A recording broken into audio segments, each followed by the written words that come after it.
About 50 law enforcement officers are being trained in asset and financial recovery in Harare by the International Center for Asset Recovery. The training is part of Zimbabwe's efforts to boost the capacity of its law enforcement officers in tackling crime. More details in the following report. The training comes at a time Zimbabwe continues to lose over 1.8 billion United States dollars yearly to illicit activities. The Zimbabwe Anti-Corruption Commission says it is necessary for law enforcement officers to be up to date with the technology criminals often use to commit crimes. There is no doubt that this workshop is a much needed one to build and improve the capacities of individuals and institutions which are mandated with the duty to fight against corruption in our country.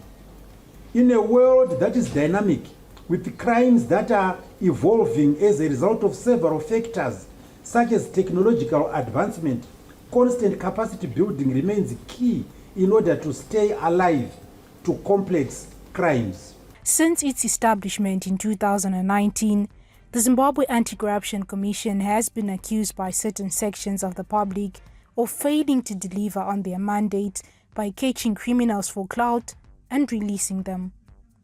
Prosecutor General Lois Matanda Moyo, who was previously at the helm of the Zimbabwe Anti-Corruption Commission, says the office is doing their best to ensure cases are watertight before taking them to court.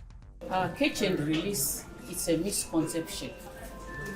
People don't understand the bail procedures in the country. They believe that once a person is granted bail, then that person is off the hook. But what bail simply means is that you are being tried coming from home. You are not incarcerated pre-trial. When you are talking bail, we are saying that everyone has a right not to be incarcerated until proven guilty. So everyone is entitled to bail unless there is evidence that they will skip trial. The agreement between Zimbabwe's Anti-Corruption Commission and the International Center for Asset Recovery is expected to yield positive results in tackling corruption in Zimbabwe.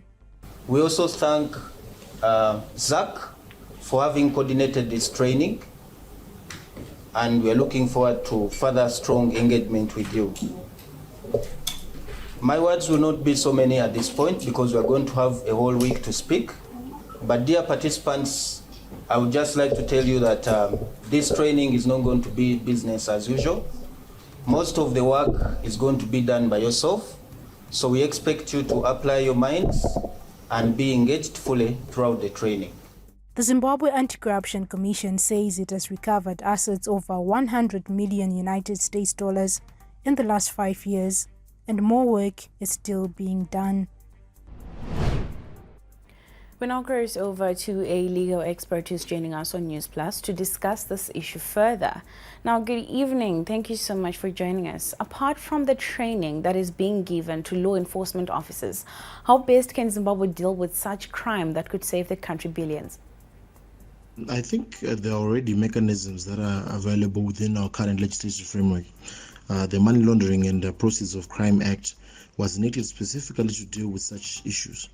That act empowers the National Prosecuting Authority as well as the Zimbabwe Revenue Authority to seek out orders for unexplained wealth, which in some cases are resultant from illicit means. I can assure you that there are very competent individuals that work with these organizations, and what is required is greater financial capacitations in order for them to carry out their mandates. I'm also of the opinion that a whistleblower compensation should be brought back, that so that everyone may also serve in this fight to save money for the country as a whole. How important is the involvement of the International Center for Asset Recovery in training these officers to avoid losing revenue yearly if it is to develop?